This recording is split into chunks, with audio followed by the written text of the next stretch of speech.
الحمد لله رب العالمين وصلى الله وسلم وبارك على سيدنا ونبينا محمد للقدر العظيم وعلى آله وأصحابه وأتباعه إلى يوم الدين. اللهم فقهنا في الدين وعلمنا التأويل وألهمنا رشدنا يا رب العالمين. Alhamdulillah, after our opening session with Shaykh Mu'min al-Annan, where we read the opening of the author's commentary, we are today beginning Imam al-Sawi's look at his great work, Jawhara Tawheed. And this work is very significant for the reasons that were highlighted in the opening session. Above all, because this is a commentary on one of the most important mutun, arguably the most important method of the late scholars, summarizing the beliefs of Ahl Sunnah. With that, this commentary by Imam al-Sawi is amongst the clearest commentaries on Jawhara Tawheed. It's a late commentary, so it has the relied upon positions and the hasil, the summary of what the ulama have mentioned, but it is also a deliberately clear commentary.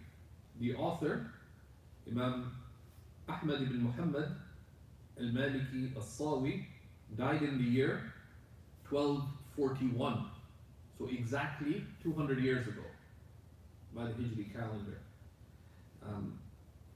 So this is a very useful aspect of the commentary. It's a late commentary of the great commentaries on Jawhara Tawheed. Only Imam Bajuri's commentary comes after this. Then there are some contemporary works, etc.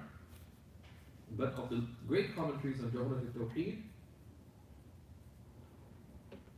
of Imam Ibrahim al-Laqani, Imam Sawi's commentary is amongst the latest. So it has the relied upon positions. But number two, it has clarity. And number three, as Shaykh Mu'min highlighted, it connects the meanings of Aqidah with a reminder of how to live these meanings, which is a useful feature of this text. So let's jump right in. We're on page 46 of the Dar ibn Kathir edition. The author, Imam so we've used the term author to refer to Imam Ibrahim al-Laqani, and the commentator to refer to Imam al-Sawi. So the author says, Bismillahir Rahmanir Rahim. This is not within the poem, in the poetry section, but he did put Bismillah on top of it. And he'll explain this. So he says, قَوْلُهُ Bismillahir Rahmanir Rahim. He's saying in the name of Allah, or by the name of Allah, all merciful and most compassionate. قال الشارح هو الإمام أحمد الصاوي رحمه الله تعالى ابتدأ بها اقتداء بالكتاب العزيز وعملا بقوله صلى الله عليه وسلم كل أمر ذي بال لا يبدأ فيه ببسم الله الرحمن الرحيم فهو أقطع أو أجذم أو أبتر. So he begins with the Basmala following the book of Allah subhanahu wa ta'ala, which is preceded by the Basmala. The Fatiha is preceded by the Basmala.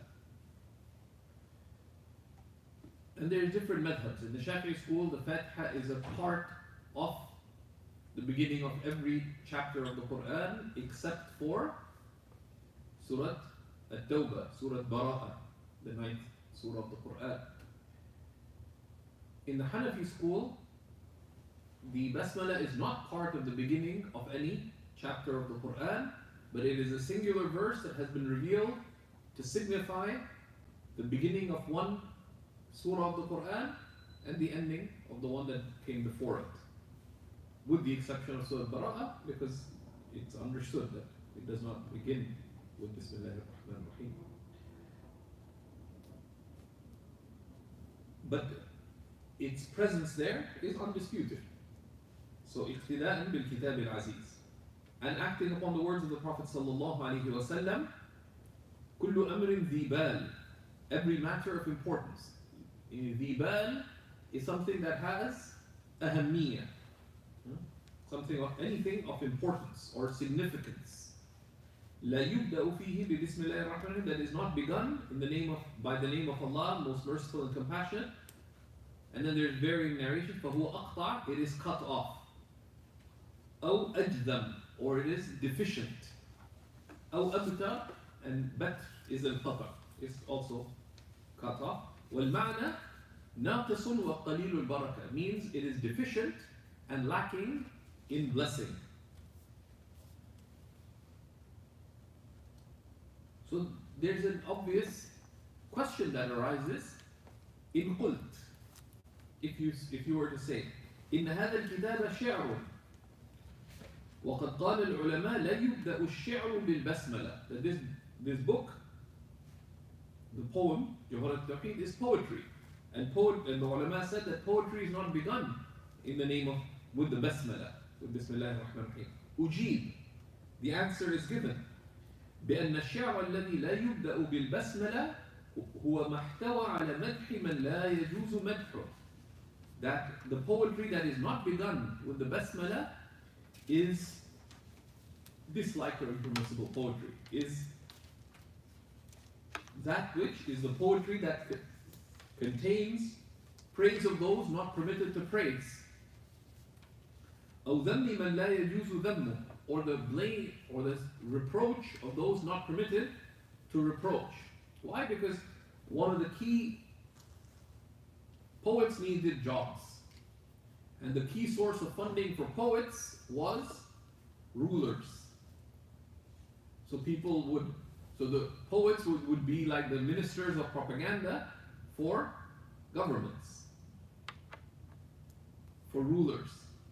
So you hire a couple of good poets and they do propaganda for you. So they would talk down the other party and talk up and talk you up, and both were blameworthy, because that person is not worthy of that much blame, and and the person paying them wasn't worthy of that much praise. And then poets in their own private time, poets would love poetry. And the poets would be broke, so they'd fall in love, but no one would want to marry a broken poet, like a broke poet. So they would start, start going into taghazzul, writing love poetry, and they get increasingly desperate, and that too was undignified or improper.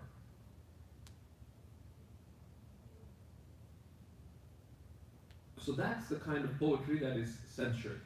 أما هذا الكتاب فموضوعه علم التوحيد. As for this book, meaning Jawhara al-Tawheed, its subject matter is the science of divine oneness. وهو أشرف العلوم. It's the most noble of the Islamic sciences. فكان من الأمور ذوات البال قطعا. So therefore, it is of the matters that are of ذوات بال, plural of ذو بال, that those things that are of significance, of consequence, قطعا, decisively, without doubt. So poetry is a type of speech. So he's pointing to an implicit argument. Poetry is a type of speech. The ruling of poetry takes the rulings of speech, right? And the speech takes the rulings of why it is said, what it is said about, and the consequence of saying it.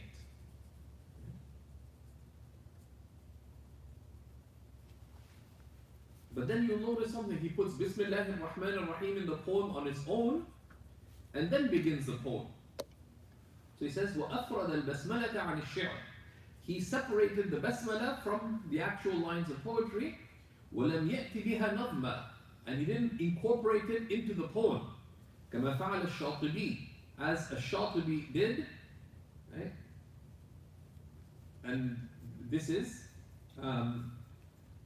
Al-Qasim ibn Firra or Firru ibn Khalaf al-Ra'ini, al-Shatibi, he was the Imam of the Qurra. He gathered a poem encompassing the great qira'at, the great variants of reading the Quran. وَكَانَ ضَرِيرًا, and he was blind. Okay? And he was ولد بالشاطبة. He was born in Shatiba in Al-Andalus, in Muslim Spain, in the year 538 and died in the year 590 in Egypt. He migrated. And he's also a distinguished scholar of tafsir and hadith and language. And these are good things. You want to build up your knowledge of scholarship, keep track of these great scholars. This is the Imam of Qira'at. When was he born? This is different Shatibi from the Shatibi that's the great Usuli. The author of Al-Muwafaqat and other works. Because Al-Shatibi is a nisbah to Shatiba, which is a city in Muslim Spain and Al-Andalus. Now, just one thing that we missed, the hadith that was quoted, that every matter of significance that is not begun by the basmala, the hadith is mentioned by the muhaddithin. Okay? So Al-Khatib al-Baghdadi, who was a great scholar of hadith, he mentions it in one of the neglected works on the adab of knowledge. Right? And he wrote many important books on the adab of knowledge. Al-Khatib al-Baghdadi. Amongst the most significant of those is a book called اقتضاء العلم العمل. Knowledge necessarily entailing action. It has a number of other great books on ilm, الرحلة في طلب العلم, and he wrote some of the great early works on the science of hadith. Amongst them is the adab and akhlaq of narrators of hadith. But that also applies to the adab of ilm. And the hadith has significant weakness. But they mention it because the hadith encompasses a meaning that is understood from many things in the sunnah. The sunnah of beginning so many things with the basmala, by all those hadiths. You begin eating with basmala, you begin drinking with basmala, you begin dressing with the basmala. From all these things you understand that it's recommended to begin with the basmala. From so many hadiths of the Prophet ﷺ. Both the hadiths encouraging us to begin in the name of Allah, and the hadiths describing the Prophet ﷺ beginning with the basmala. And where the Prophet ﷺ is not described as beginning something with the basmala, you see a broader sunnah which is beginning in the name of Allah subhanahu wa ta'ala. But rather than going on and on, sometimes they find a hadith, even if it has weakness, but its basis from the text is very evident. So even great scholars of hadith relate it. But a number of scholars deemed it hasan, sound, but that's more min jihatil ma'na, from the direction of the meaning of the hadith. The hadith on the hamdallah, on similarly worded hadith on beginning with the praise of Allah, is stronger. And we'll be coming to that in a bit. Okay. So he did not incorporate the basmala in his poem, unlike what Ash-Shatibi did in his Hifz al-Amani, I believe it's called. Famous as the Shatibiya, his poem in the Qira'at. في قوله, when he said بدأت ببسم الله في النظم أولا, because he says there, I begin by the name of Allah in this poem in the beginning, لأنه يعسر الإتيان بها على هيئتها, because it's difficult to bring the basmala in poetry in the form of the basmala, because Arabic poetry follows certain meters. There's buhur of shi'r, each has a pattern. you cannot fit Bismillah ar-Rahman ar-Rahim straight into any of the patterns. So you have to kind of do different things to it. And there's a janib ta'abbudi, that the Basmala, it has been specifically encouraged in its fullness. Min ghayri taghyir, without changing it. بخلاف الحمدلله, contrary to the hamdallah. ولأنه خلاف الأولى, and also it is contrary to what's better. لأن الأولى اجتناب الخلاف, because it's better to avoid difference of opinion. العمل على الوفاق أولى من العمل على الخلاف. It's better to act in a manner that is not disagreed upon than a manner that is differed upon. And because the awla, what is superior, is to say Bismillah ar-Rahman ar-Rahim fully. So if you can't say it in the poem, and if you're using it in the beginning, just put it before. Okay. Now he's going to analyze for us Bismillah ar-Rahman ar-Rahim. There's entire treatises devoted to analyzing the Basmala, the Hamdallah, and the Salah on the Prophet ﷺ and their meanings. And really, all the meanings of deen are summarized in these three statements.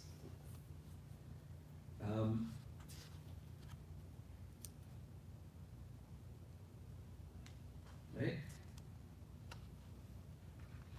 And so he summarizes the discussion, right? So the ba here, the ba has various usages in the Arabic language.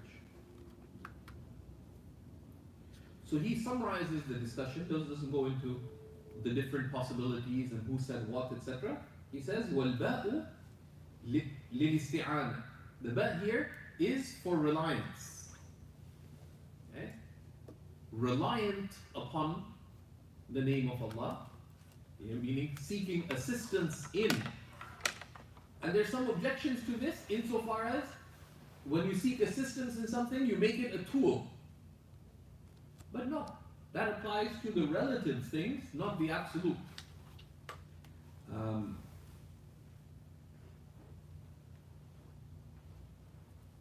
للاستعانة, which is طلب العون. عون is assistance. متعلقة بمحذوف. It is connected with something implicit. Because this is just basic grammar that the الجار والمجرور لابد من تعلقه. Right? That the pillars of an Arabic sentence are by the either the fi'l and fa'il, or that which takes their place, right, in the jumla fi'liya, or the mubtada and khabar, or that which takes the place of the khabar in the jumla ismiya. There's two types of sentences. A jar and majroor, right? Like masahtu al-tawila biyadi, this the ba and what comes after it, or jalasa zaydun ala al-kursi. Ala al-kursi means a muta'allaq. It has to be connected to something.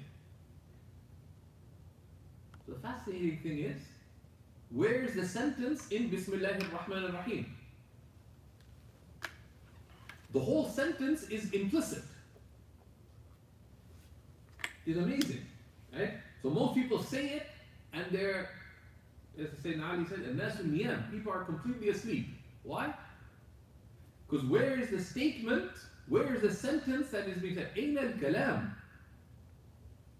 عند قولك بسم الله الرحمن الرحيم. Where is the statement that you made when you said Bismillah ar-Rahman ar-Rahim? Bismillah ar-Rahman ar-Rahim is not the statement. The statement is what it relates to. It's متعلقة بمحذوف. It is connected to something that is implicit. And they say وحكمة كونه محذوفا التأكيد على أصالة النية is to affirm the foundational imperative of intention. Right? Why? Because what you're actually stating is the intention that is within you. By the name of Allah, merciful and compassionate. By the name of Allah, what? Right? So anyone who says the basmala, what they're affirming is the intention that is driving the basmala. Is ma admarahu fi nafsihi, is what you keep within you. Right?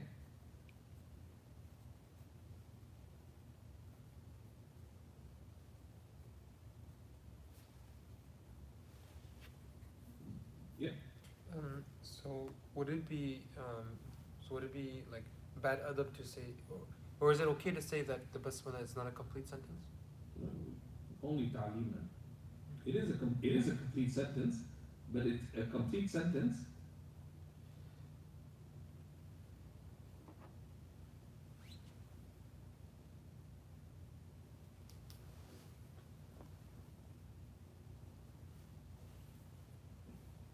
It is a complete sentence, but the sentence is only what is implicit. Right? So that would be wrong to say, because it is a complete sentence. Biyadi. But biyadi matter. There's something that's implicit. So it's connected to something implicit, which is the actual statement. Right? And it could be an ism or a fi'l. Right? Because there's two types of jumla. So he says, وَالْأَوْلَى أَنْ يَكُونَ فِعْلًا لَا إِسْمًا. Why? That what is implicit, it's superior to consider that it is a fi'l. لأنه الأصل في العمل. Because the fi'l is the basis of action. And you are beginning something. You are engaging in an action. So what's most suited for an action is the fi'l. Then, secondly, what is implicit could be general or specific. It could be 'am or khas. If it were general, it would be something like abtadi'u. Right? As what does it say in the Mawlid al-Barzinji? abtadi'u al-imla'a bism al-dhat al-aliyya. I begin my narration in the name of the exalted entity. Right? مدرا فيض البركات على ما أناله وأولاه. Right? So you could begin with something general like I begin, or you could begin with something khas, specific, such as أكتب, أقرأ, أشرب, آكل. I eat, drink, write, read, أستمع, listen, right? And it's superior for it to be a verb, for it to be specific, خاص. Each of these is excluding one thing. فعلا لا اسما خاصا أي لا عاما لأن كل شارع في أمر يضمن ما كانت البسملة مبدأ له. Because anyone who begins a matter, شارع شرع يشرع شروعا فهو شارع, the one who begins a matter في أمر في شيء ما يضمن, has within themselves, right? Within their ضمير. أضمر is to keep within themselves, from the أفعال pattern, whatever the basmala was the basis of beginning. So it's implicitly there. Someone says Bismillah and they drink. We said, why do you say Bismillah? I don't know. Why do you say? Because I was drinking. So it's implicitly there. But الصريح أقوى من الدلالة. The explicit is far stronger than the implicit. So one should make istihdar when one says Bismillah. What is one intending? So it should be an action, should be specific. Then it can either come before the basmala or after the basmala, right? So you have, we could draw it here, right? So you have, you know, the basmala, we'll just put Bismillah, right? So we said it should be, you know, it could be either, okay, so it could be al-basmala, right? It could be, what's implicit is ism or fi'l. Which one did we choose? Well, we didn't choose anything. Imam Sawi said we choose the fi'l. Then the fi'l could be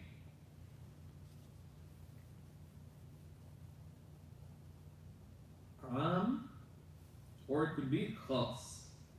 So which one did he choose? He was pointed there.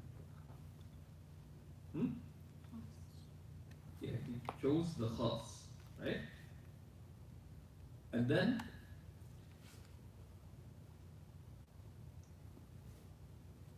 there's a third criteria, right? It could be muqaddam or muakhar. Muakhar. You could turn that. Okay. So the basmala could be an ism or a fi'l. So we said it's a fi'l. It could be khas or am. We said it would be khas. The third, it could be before the basmala. So therefore, it would be over here. If you, right? Bismillah, it could be over here, or it could be over here. Right? So you could say, let's say, you're beginning to write. So you could say, aktubu bismillah, or bismillahi aktubu. I write in the name of Allah, or in the name of Allah I write. And he says, wa khassa, that it's superior that it be specific, wa muakhara. It should be after the basmala. Muakharan an al basmala. The other option is that it could be muqaddam, it could be before. Right? Why? So he says it's superior that it be what? Muakhar, correct? Because if you put it here, for example, Bismillahi aktubu, Bismillahi aktubu. Why is this superior? He tells us, لإفادة الحصر, because it indicates exclusivity. If we go down to our little micro diagram, because if you put aktubu bismillah, right? Someone says aktubu bismillah, you could put wa something else. He said, I write in the name of Allah and my grandfather and the king and my wife. Right? You could put wa after it. But if you say Bismillahi aktubu, by the name of Allah I write, you know, this taqdeem here yufidu al-hasr, it indicates exclusivity. By the name of Allah I write, la bisiwa, and by no one else. So it has affirmation and negation. Affirmation of writing by Allah and negation of writing by anyone else. So all of this contains the meaning of what? Of ikhlas. Right? Of ikhlas. So if you break it down, there are 8 possibilities. Right? Imam al-Bajuri actually breaks down the theoretical possibilities, because it could be ism or fi'l, both of them could be khas and am. Right? So there's 2 possibilities first, it could be ism or fi'l. Both of those have 2 possibilities. Both of them could be am and khas. So you have 4 possibilities. But we take, it's a fi'l and khas, but then each of those 4 possibilities have 2 further possibilities, that they could be muqaddam or muakhar. So you could break it down, there's 8 total possibilities, 2 by 2 by 2. So So there's 8 total possibilities, of which the superior, the awla, is اعتباره فعلا خاصا مؤخرا. But all of this is implicit in what he states. Okay? So we intend Bismillahir Rahmanir Rahim, and then, but when we say it, we make istihdar of that ma'na عند القول. عند القول. So this indicates exclusivity. Which is why they say the ba here, and we won't go into the full analysis of it, the ba indicates 3 things. Okay? The ba musta'inan, qasidan, hadiran. Right? Okay? So it's as if you say billahi, lillahi, and ma'allahi. Okay? So basmala contains all these 3 meanings. Billahi, musta'inan. Lillahi, qasidan. Which is clear, because when you say Bismillahi aktubu, by the name of Allah, I write, meaning I'm seeking Him and none other. Hadiran, because the ba can also be for musahaba, and with Allah subhanahu wa ta'ala. So this is, so by Allah, for Allah, with Allah. Billahi musta'inan, lillahi qasidan, ma'allahi hadiran.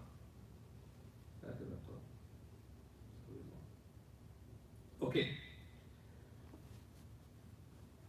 But then it's intriguing, are you relying upon Allah or upon the name of Allah? Upon Allah. So why do we say Bismillah?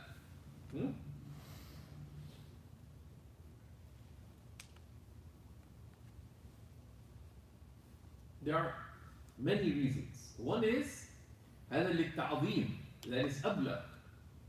Billahi, right? By Allah, by Bismillah, bil musamma Allah, by the one named Allah. Right? As one of the poets said, Ya musamma bil asami kulliha wa huwa al munazza. O one named by all names, yet he is transcendent. Right? So one is للتعظيم.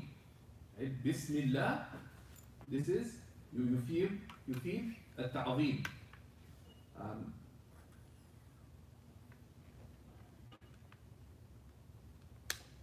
But there's also a janib of rahmah, because were you to say Billahi ar-Rahman ar-Rahim and you are heedless of Allah, you would be a liar. Right? If you said, I am beginning relying upon Allah, but you're not, you're a liar. And we keep saying it all day, so you'd be a big liar. But the rahmah, you say Bismillah, by the name of Allah. Then, حتى لو أتى بها غافل ينتفع ويصدق. I'm beginning with the name of Allah. You mention the name, خلاص. So this is a rahmah. Okay.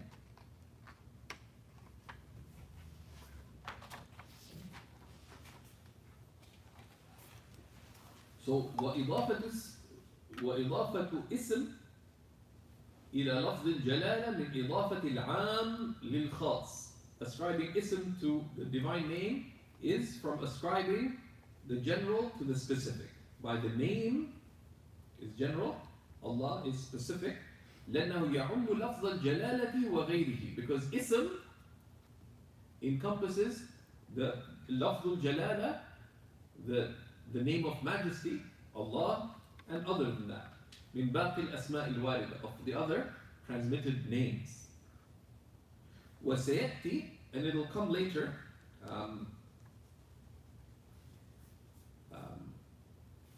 أن أسماءه سبحانه وتعالى توقيفية, and it will come that all the names of Allah are توقيفي. And no, you need that one, that are only affirmed by transmission. فلا يجوز أن يطلق عليه إلا ما ورد النص به عند أهل التحقيق. So it is not permitted to ascribe to him عليه على الله تعالى إلا ما ورد النص به, except that which the text has come with عند أهل التحقيق, according to the scholars of verification.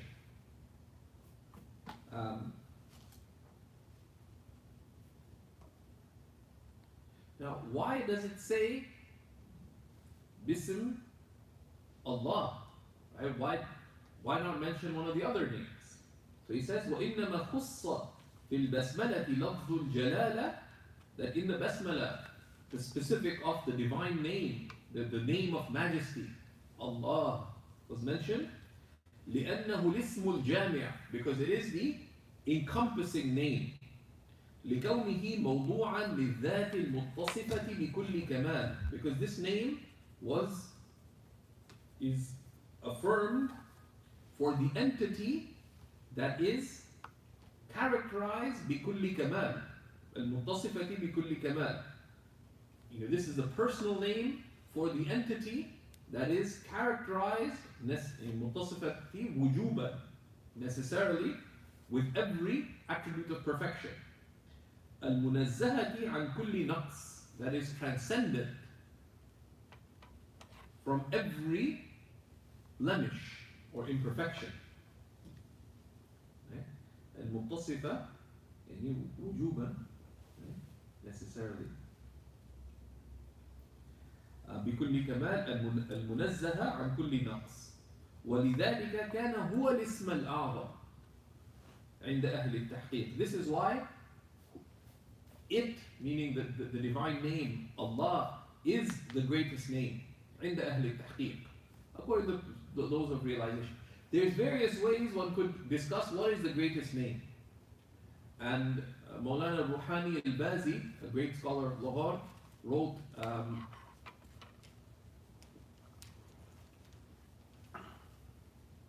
a lengthy work, several hundred pages, into the many positions of the ulama about Ismullah al-A'zam. The major positions, because the Prophet ﷺ mentioned that Allah has a name that is His greatest name, by which if He is called, He answers. And other hadiths mention different places where the name could be found. So there are 41 major opinions on what is Ismullah al-A'zam.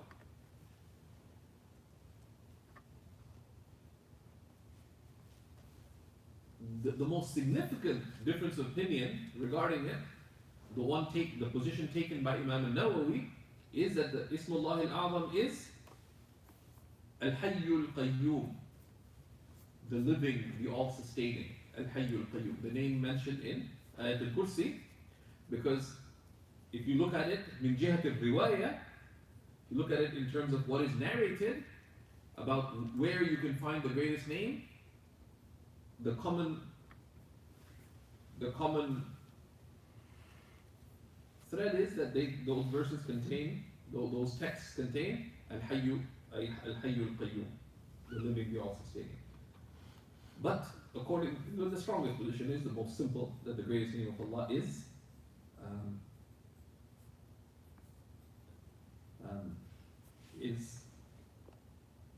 Al-Hayy al-Qayyum.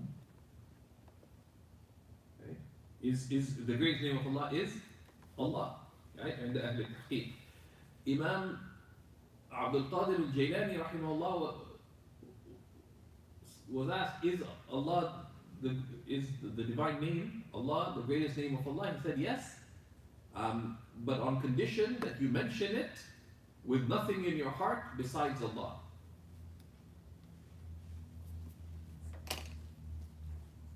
But then a question arises. So now this is what they call, sometimes in some classical books you'd find written in small Jeen Seen Meen, Jawabu Su'al Muqaddar. It's an answer to an implicit question. And the implicit question is, إن كان لفظ الجلالة هو الاسم الأعظم, if the divine name Allah is the greatest name, فكيف يذكر كيف ينادى به وتتخلف الإجابة? If the name Allah is the greatest name, then how would he be called upon by it, or supplication be made with mention of Allah, yet the divine response not come? Because the hadith says, if he's called upon by it, he will answer. So he answers that implicit question. وَتَخَلُّفُ الْإِجَابَةِ لِبَعْضِ النَّاسِ لِفَقْدِ الشُّرُوطِ. The response is delayed from some of those who call upon Allah by it, is لِفَقْدِ الشُّرُوطِ, because of not fulfilling the conditions of إجابة الدعاء. Right? And these shurut are, these conditions are شروط تمام الإجابة، أو these are شروط حصول الإجابة. They're not شروط نفس الإجابة. These are the conditions for the complete answer, or in another way, they're conditions for attaining the answer. How? It's like if you put on noise-canceling headphones and someone comes to your door and knocks on your door. You may not, they came, but you didn't hear them. So similarly, the ulama say, no, the divine response comes, but these preventatives keep you from attaining the divine response. And if someone wants to summarize these, you can what are shurutul ijaba? Of the best summaries of it is the summary made by Shaykh al-Islam Zakaria al-Ansari in his work, which summarizes Az-Zarkashi's book on the adab of dua, called تلخيص الأزهية في أحكام الأدعية. Okay? And we should share that. تلخيص الأزهية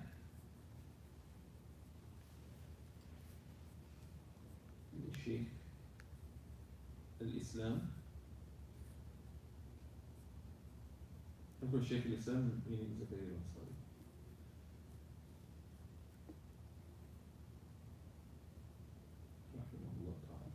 And we covered that a while back. There's a playlist related to it. I don't know if it's available as an on-demand course. It is? On the adab of supplication.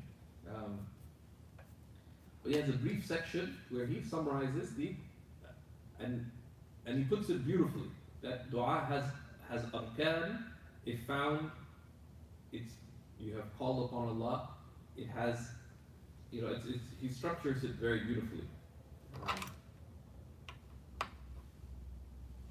لفقد الشروط. So the dua may not be answered due to lacking the shurut. The most important of it is eating the lawful. Okay? And it's completed by eating the tayyib. Okay? Because the Prophet said, إِنَّ اللَّهَ طَيِّبٌ لَا يَقْبَلُ إِلَّا طَيِّبًا. Allah is pure and accepts only the pure.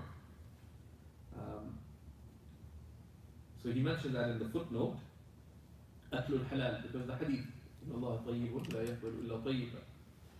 ثم الدعاء وأنت موقن بالإجابة, then calling upon Allah with certitude in His answer. So the Prophet ﷺ said, ادعوا الله وأنتم موقنون بالإجابة, call upon Allah with certitude in His response.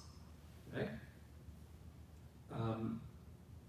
Then there are shurutul kamal, to choose the best times and places and occasions and circumstances. He mentioned some of those. And of the inward conditions is al-ittirar, right? To be in a state of desperation. Just either because you are desperate, or istish'aru al-ittirari lillahi ta'ala, right? Is to feel one's desperate need for Allah subhanahu wa ta'ala. And he mentions that Imam al-Ghazali has a book in the Ihya on adab al-du'a, and also of the greatest summaries on the adab of dua is by Ibn Ata'illah Secondary in his Hikam. He has some amazing adab of dua, but we'll be looking at that when we come to dua in its place. So The reason dua is not answered, meaning people do not attain the apparent answer of the dua, is due to the lacking of conditions. But also the Prophet ﷺ said, let no one say that I called upon Allah and He did not answer me, because Allah will answer you either by giving you what you seek, or the like of what you seek, or by preventing harm to the extent of what you sought, or by storing it for reward, as reward in the hereafter. And another hadith mentions that a person will see mountains of reward for actions that they hadn't done in this life. So when they ask, Ya Rab, why am I getting reward for all these things that I didn't do? He said, this is the answer, this is the reward for all that you asked for in this world, in the worldly life, that wasn't given to you in your life. So the servant will wish that none of his du'as were answered in this life. Not literally, it would be as if, of course. So, وَإِلَّا فِي الْحَدِيثِ. Otherwise it's come in hadith, رُبَّ أَشْعَثَ أَغْبَرَ ذِي طِمْرَيْنِ لَوْ أَقْسَمَ عَلَى اللَّهِ لَأَبَرَّ. Because otherwise it's come in hadith, it may, how often it is that a disheveled, dirty, and aghbar is full of ghubar, disheveled, dusty person, ذِي طِمْرَيْنِ, in worn out garments. لو أقسم على الله, were they to swear an oath by Allah, He would answer that oath. And this hadith is related by Al-Hakim in his Mustadrak, and by Imam Muslim with similar wording. And there's a number of other hadiths that are similar to it. Right? That Allah answers people's dua. Right? Then why? Then the question we said, bism, the ba, the word ism, the divine name Allah. Now, why is Ar-Rahman and Ar-Rahim mentioned?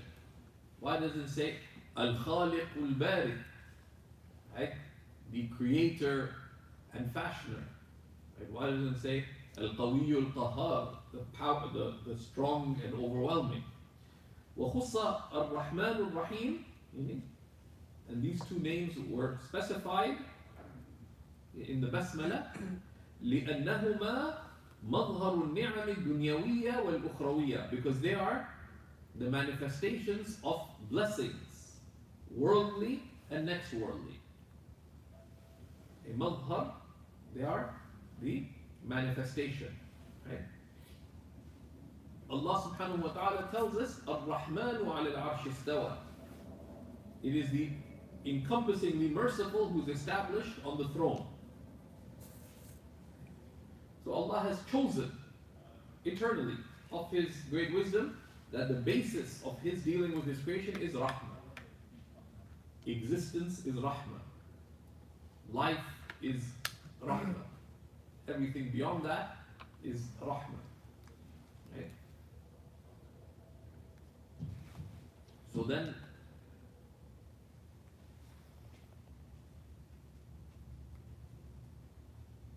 he says, فَالْأَوَّلُ أي الرحمن مَنْشَأُ جَلَائِلِ النِّعَمِ كَمًّا وَكَيْفًا. The first, Ar-Rahman, the All-Merciful, is the one who manifests the great blessings, جَلَائِلِ النِّعَمِ, the manifest blessings, in quantity and in quality. The big blessings, in quantity, kam, and kayf, and in quality. وَالثَّانِي الرَّحِيمُ مَنْشَأُ دَقَائِقِهَا, is the one who manifests subtle blessings, كَمًّا وَكَيْفًا, in quantity and quality, على التحقيق. And there's much that's been said about Ar-Rahman and much that has been said about Ar-Rahim. This is a summary. Right?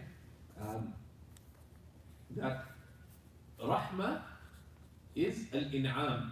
Rahmah is giving blessings. Is blessing. Okay.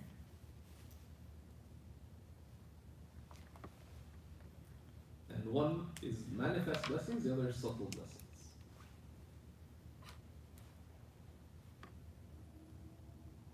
So in that sense, Allah tells us, Rahmati wasi'at kulla shay. My mercy encompasses all things.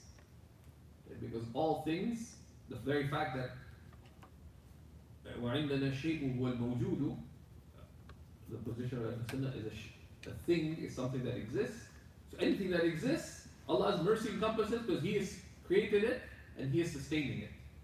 Habib Hassan al-Bahr al-Jifri, in his Sifat al-Salat al-Muqarrabeen, the description of the prayer of those clothes, says, He is Ar-Rahman bil-Ijad, He is the All-Merciful by originating, War-Rahim bil-Imdad, and He is particularly merciful in His sustaining. Right? And Ibn Ata'illah in his Hikam, which Habib Hassan al-Bahr al-Jifri is deeply influenced by, of course, he says that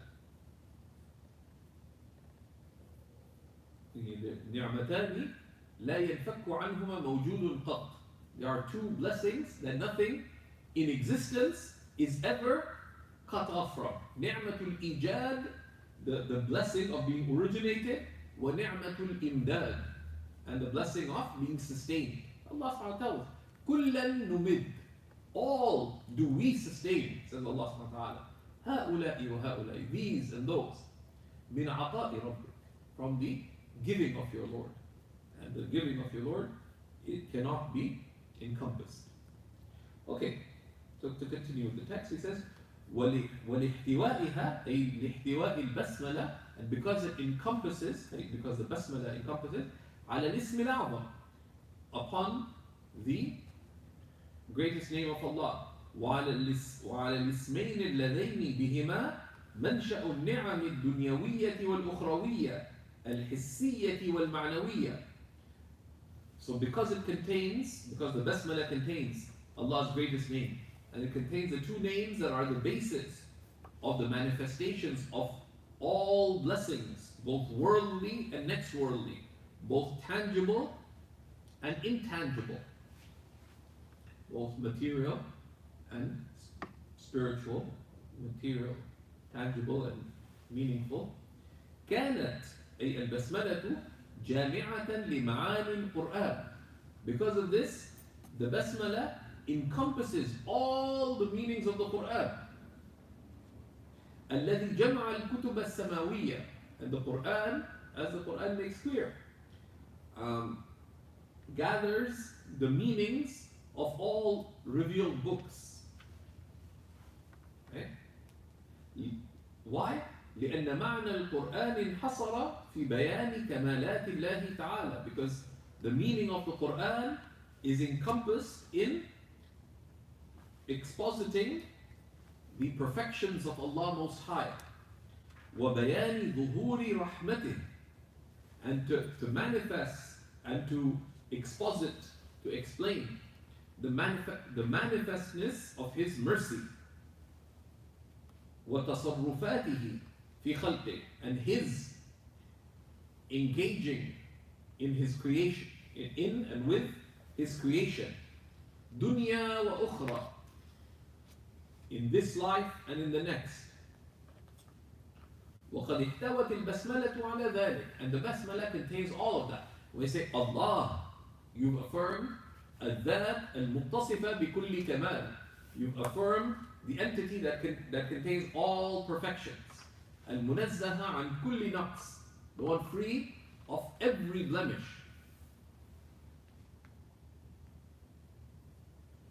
Right? And he'll quote the poem of Abu Madyan regarding saying Allah and leaving all existence and all it contains if you seek perfection. But that's coming when we talk about wujud. But if you're excited about it, you can go ahead and look at it. Allah qul wa dhalil wujuda wa mahawa. Say Allah, leave existence and all of it. But this is, so the basmala contains that. It also contains, by mentioning Ar-Rahman Ar-Rahim, all, He is the all-merciful, so all the mercy, general and particular, mentioned by Allah and called to by Allah, is contained in the basmala.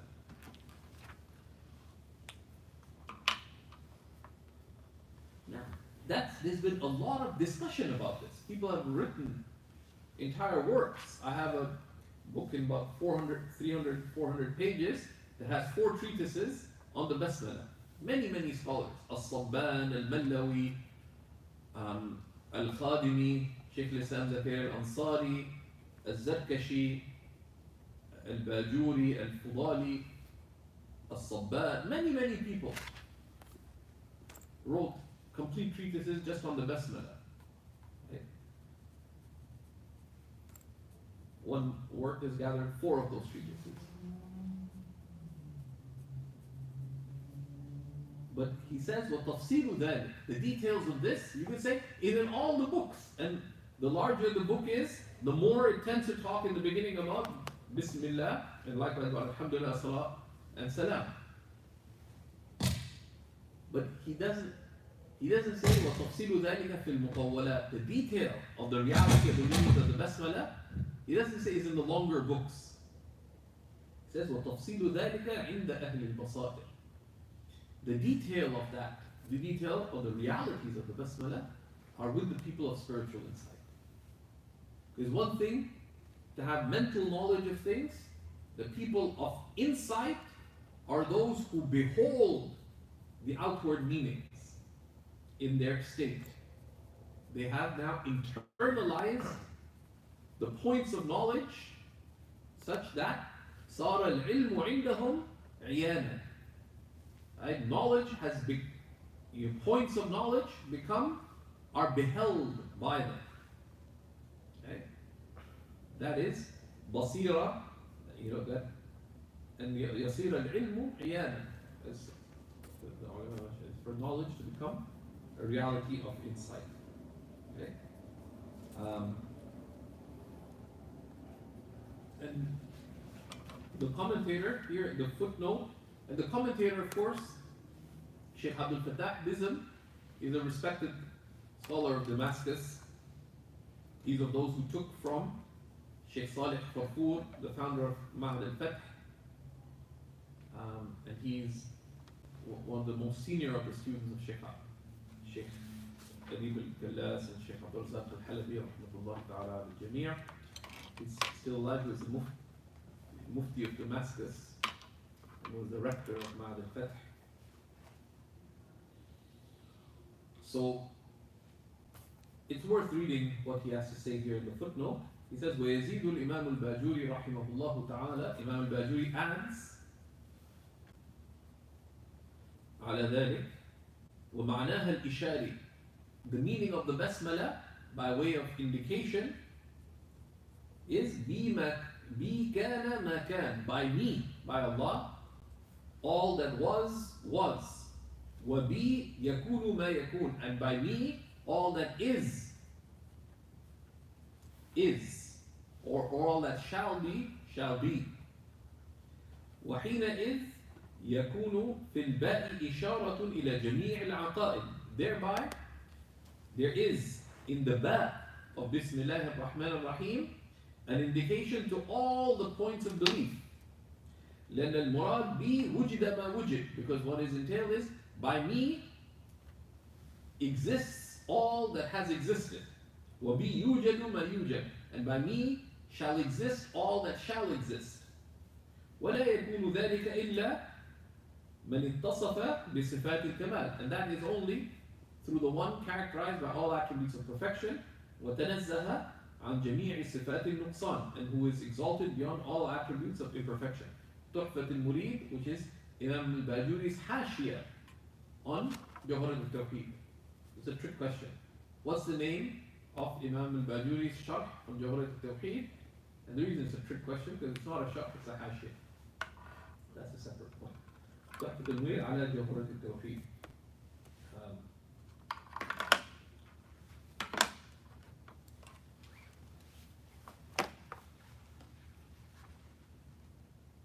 And then he says, الحمد لله على صلاته ثم سلام الله مع صلاته على نبي جاء بالتوحيد وقد خلى الدين عن التوحيد. All praise is due to Allah for His blessings, then Allah's peace with His blessings be upon And the next second line is على نبي جاء بالتوحيد, upon a prophet that came with oneness at a time when religion was bereft of divine oneness. So بيان في الحمد لله. Any questions about what we've taken so far? Go ahead. Which treatise do you recommend on the Basmala? First None. read. So what treaties do I recommend? Right now, none. Focus. Things like that, at this stage, it's more important to focus on getting the tools of understanding right, because it goes into all the possibilities of what the ba could be. But if you don't know the grammatical and rhetorical possibilities of the ba, then it's stumbling. So it's good to know that these treatises exist, it's good to get them, but it's more important to sharpen one's tools. Right? Like they say, if someone says, okay, who should I fight like? This person or that one? Say, no, first learn the moves, and then you can fight yourself. Right? So the same kind of thing. Right? So قوله الحمد لله. Okay? All praise belongs to Allah. ابتدأ بها أيضا لما ورد كل كتاب لا يبدأ فيه بالحمد لله فهو أجدر, because it has been related that every book that is not begun with the name of Allah is cut off. And this is related by Ibn Hibban and Al-Nasa'i in his Kubra, and Abu Dawood and Ibn Majah. Of course, one has to be careful. Al-Nasa'i, when we say Sunan al-Nasa'i, what is meant is what is a Sunan al-Sughra of al-Nasa'i. The Kutub al-Sitta, which are Bukhari, Muslim, Tirmidhi, Abu Dawood, Nasa'i, and Ibn Majah. When we mention al-Nasa'i there, we mean Sunan al-Nasa'i, which is a Sunan al-Sughra. Right? He has a larger collection, his Sunan al-Kubra. It's just good to be aware of that. Because if you just say, if you just mention Nasa'i, the assumption is you're referring to a Sunan, a Sunan al-Sughra. But people sometimes are not careful about that. But the stronger narration is كُلُّ أَمْرٍ لَا يُبْدَأُ فِيهِ بِالْحَمْدُ لِلَّهِ.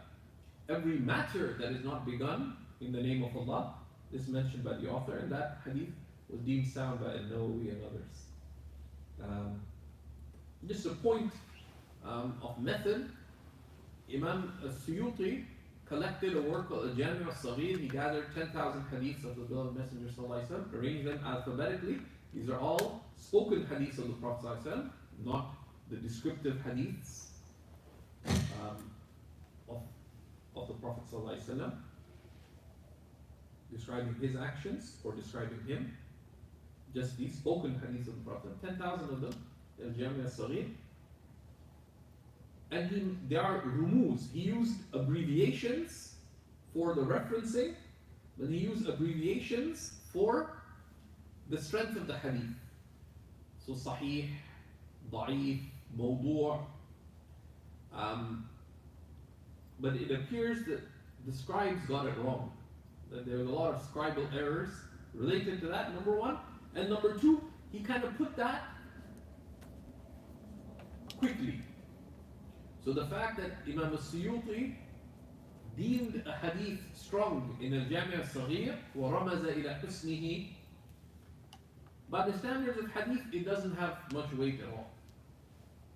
One, because there appears to have been scribal errors involved, because the scribes don't know hadith, so they're just writing quickly, they got the things wrong. Number two, he did it tab'an la maqsudan. He did it as a secondary exercise, not as a deliberate verification. He doesn't give his reasoning for why he deems something strong or weak. So it's not a amal fi al-takhrij. And al-hukm ala al-hadith, Mufti Taqi Ismani has a statement taken from his lessons on Sunan al-Tirmidhi called Dars al-Tirmidhi. in Urdu, that basically some say it in Arabic. الحكم على الحديث في علم الحديث بمنزلة الاجتهاد في علم الفقه. That making a judgment on a hadith in the science of fiqh is like making ijtihad in, so making a judgment on a hadith in the science of hadith is akin to making ijtihad in the science of fiqh. It's not for anybody. It's not for anybody. This is one of the balawi of our time, big problems of our times. Everybody and their uncle and wife and children give hukum on the hadith. So you have to be very careful regarding that. But that's a separate matter. So a question arises. One hadith says begin with the basmala, another hadith says begin with alhamdulillah. How can you begin with two things? You can begin with one thing. So he says, إن قلت إن الابتداء بالبسملة يفوت الابتداء بالحمدلة وبالعكس. Said beginning with the basmala causes one to be unable to begin with the alhamdulillah. وبالعكس, and the opposite. If you begun with alhamdulillah, you've not begun with bismillah. قلت. So the commentator says, رحمه الله, قلت حمل العلماء الابتداء بالبسملة على الحقيقي. The ulama interpreted beginning with the basmala on the true beginning, which is وهو ما لم يسبقه شيء. The true beginning, which is that which is not preceded by anything. لقوة حديثها على حديث الحمد لله, because of the strength of its hadith over the hadith of the hamdallah. And this is غير مسلم, this is not accepted. Rather لقوة ما جاء فيها وللمعنى, right? Rather we'd say لقوة ما جاء عنها, because the strength of what's come before it. The Quran begins Bismillah and then Alhamdulillah. Alhamdulillah. The Prophet ﷺ used to begin so many things with Bismillah first, right? So because of what's understood from the more general texts, from the Quran, from the prophetic practice. Number three, from the meaning, right? First you affirm you're beginning by Allah, then you, as you are starting, you praise Allah subhanahu wa ta'ala for it. So من جهة الرواية لقوتها رواية ودراية, in transmission and in meaning. من جهة الاتباع للقرآن والسنة والمتوارث, and also the inherited practice of the ummah. And they say المتوارث لا يكون بالإنسان. Right? What is the inherited practice cannot be an innovation. That's ما توارثه السلف وأهل العلم من الأئمة من غير نكير, is that which has been transmitted from the early Muslims and was accepted and approved by the great imams of the religion without condemnation. والمعنى, and in terms of meaning. Okay. والابتداء بالحمدلة على الإضافي, and then interpreted the beginning with the hamdalah to be the relative beginning. Right? وهو ما تقدم على المقصود, and the relative beginning is everything that comes before the subject matter. سبقه شيء أم لا, whether something came before it or not. Right? So let me say some opening words. So your opening word is one thing. Let me begin with opening statements. The first statement is the opening statement, but the whole opening statement comes before the subject matter of the talk. So all of that is your opening statements. Only the first thing you said was the first thing you said. Right? So there's the ibtida al-haqiqi, is the first thing you said, and the relative beginning, which is everything that comes before the subject matter. Another question is that if you've, in the basmala, you've affirmed all perfections for Allah subhanahu wa ta'ala, then why do you need alhamdulillah? He says, والبسمة, there's another implicit objection.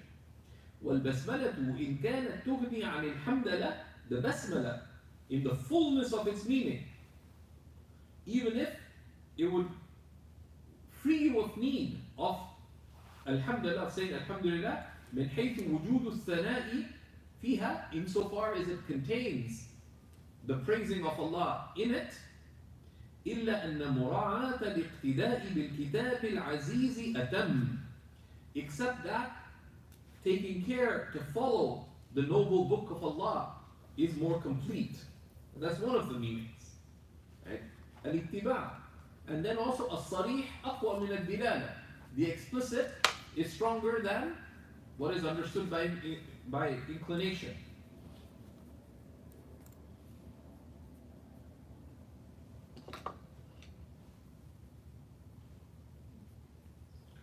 Okay, and then he explains the meaning of Alhamdulillah. Right?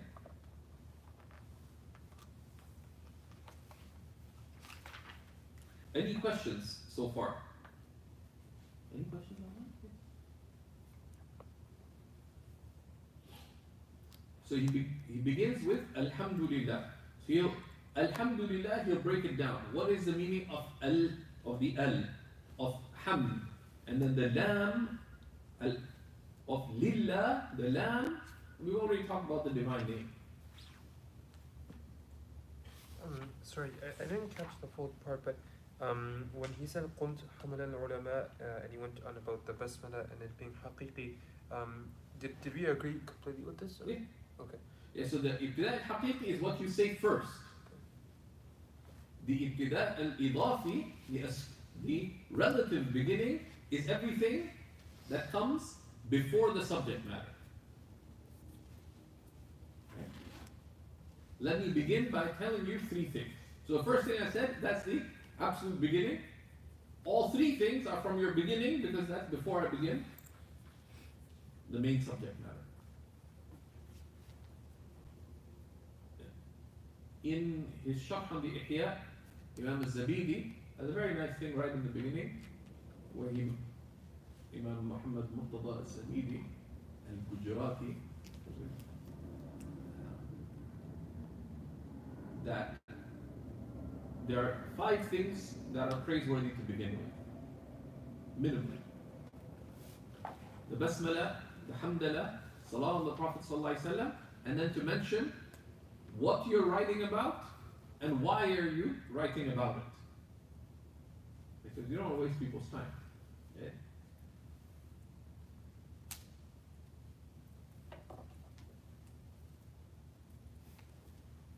Some also include that sending blessings that add a 6th, which is to begin with the shahadatain, with the 2 shahadas, and to begin with the dua explicitly, are also praiseworthy. So that would make it 7 things to begin with. Okay. Others add that you should mention what you're writing about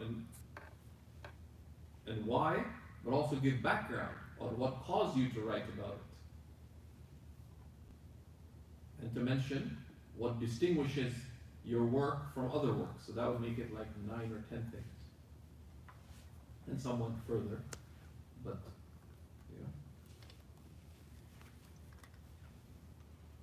So Alhamdu.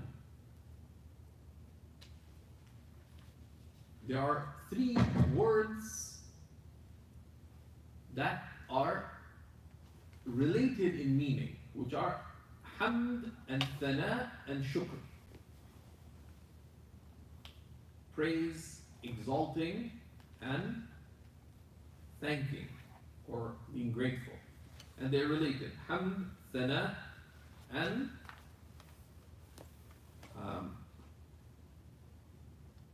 Shukr. حمده أثنى عليه شكره. Right?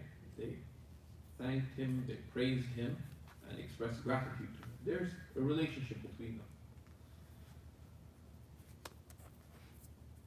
So we'll see. He says, وَالْحَمْدُ لُغَةً. So we'll begin next class by looking at what is praise. Right? And it helps if you read ahead, try to diagram it. Right? So hamd has a meaning in the language, it has a technical meaning. Right? And then he has a really useful thing, talks about the types of hamd and the integrals of hamd. And after going into the general meaning in the language, he will give the technical meaning of hamd. And then he'll tell us what is shukr and the relationship between the two.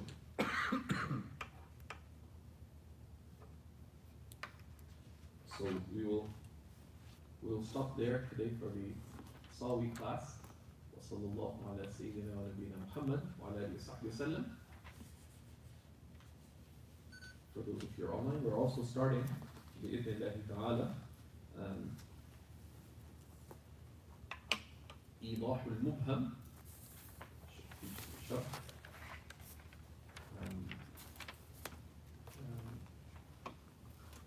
السلم المنطق. And were you able to get a PDF? إيضاح المبهم? No, I'm just learning about it. I'm just learning about it right now. Okay.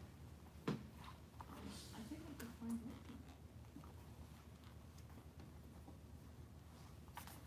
You guys have a copy? Not of the good edition. Any edition? This is the good edition. This is the good edition. Yeah. We have this PDF? Oh, okay, yeah. Should old copy. Okay. There's PDF.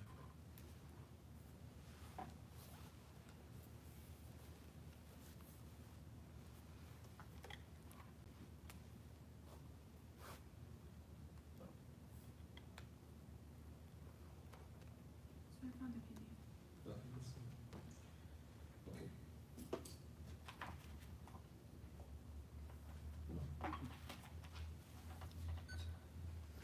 بسم الله الرحمن الرحيم. الحمد لله رب العالمين وصلى الله وسلم وبارك على سيدنا ونبينا محمد وعلى آله وصحبه وسلم.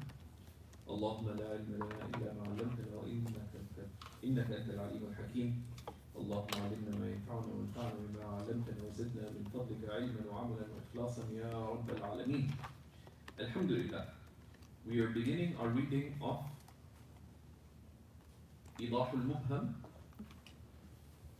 من معاني السلم of Imam al-Damanhuri on the text السلم المنورة by al-Akhdari, and this is one of the later works of the science of logic. And we will begin today by looking at the science and its importance and some background on it.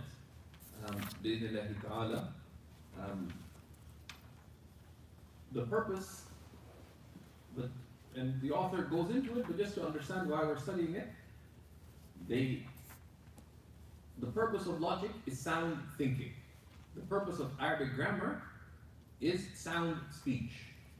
Right? So they say, النحو علم يعصم مراعاته اللسان عن الخطأ في الكلام.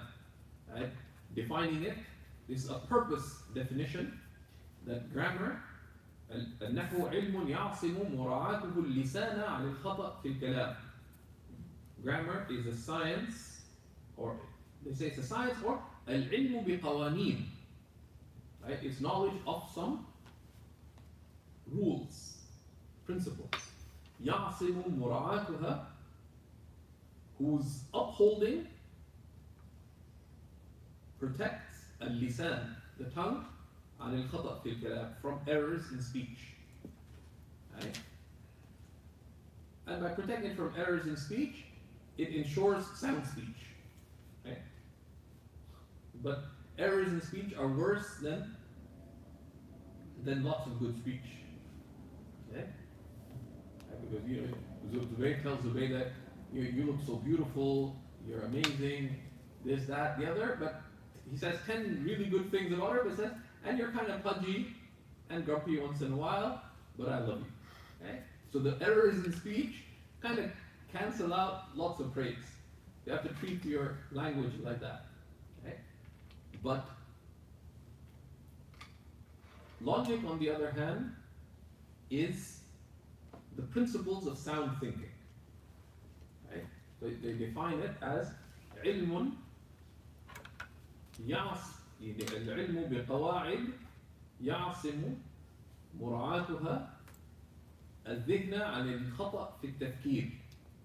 It's knowledge of principles which, if upheld, protect the mind from errors in thinking. Now, thinking is of two types, and that covers the two aspects of the science of mantiq. Basically, mantiq is studied like a sandwich. There are some things that are mentioned in the beginning of the importance of this subject, why we study it, the difference regarding it, etc. And what you reason with. You reason with words. Right? So within marriage, a lot is understood by expressions. Someone frowns, smiles, they look at you in different ways. None of that is part of logic. Okay? Logic relates to words and what words indicate in of themselves. Right? So you learn that your wife, when she says it's fine, means it's not fine. That is not a logical statement. Right? That's an emotional indication. Right? So there's other indications from words. Right? Someone says, go ahead. And you know when your teacher says go ahead, means what are you doing? Right? But that's not the subject of logic. That's the subject of, of a wider social understanding of language. But logic, so there's some opening investigations about the subject, why we study it, etc. And then mabhath, what are the relationships between words and meanings? Because we use words to reason. And there's some closing investigations related to how you identify sound and unsound arguments, etc.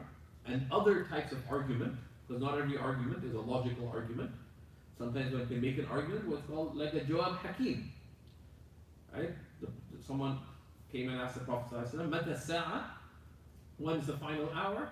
He asked him, Ma a'datta laha? What did you prepare for it? Is that an answer? As-sa'a? When is the sa'a? The answer, does it correspond to the question? No. That's a jawab hakim. That's a wise answer. Right? Okay. So someone asks, when should I study books about the basmala? You say, focus on acquiring the tools of grammar, etc. Then you'll be equipped to understand the basmala. And that's not answering the question, but it's a jawab hakim. So that's at the end. At the heart of it, it's like it's a double burger, right? So there's sandwich. In the middle, you have two things. One, logic looks at, because when you affirm things, you can either talk about a thing or you can mention an argument. When you mention a thing, what you need is a definition. And when you affirm a singular thing, the way you affirm singular things, you need to know how to define things. So half of logic is the art of definition. And these are called tasawwurat. How you can soundly define things. And that's very useful. One, to be able to think straight oneself. How do I describe things myself?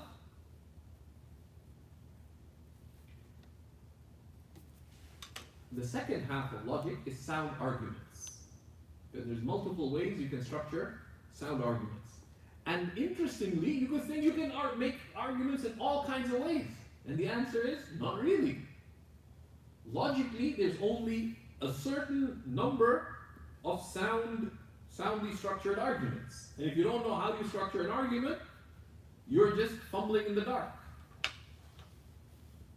And hopefully you'll get there, but God knows if you will or not.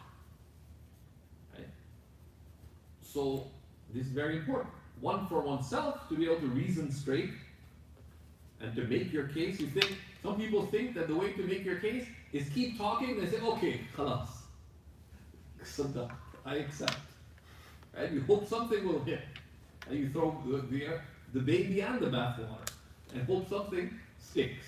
And that's not the way to make a sound argument. Right? And Imam Fakhruddin al-Razi is brilliant at presenting the arguments of others, and sometimes you worry, oh my God.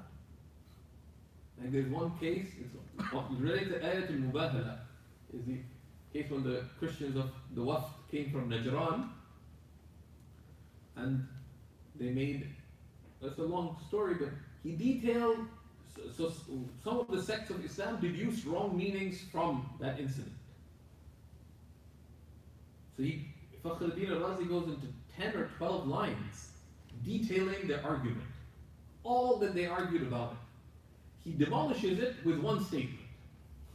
That totally, you worry, oh my God, I've got 10, 12 lines explaining all their reasoning. He demolishes it with one statement. Right? Because the strength of argument, they say, لا ترجيح بكثرة الرواية. There's no preponderation through relating a lot of things. الترجيح بقوة المدرك.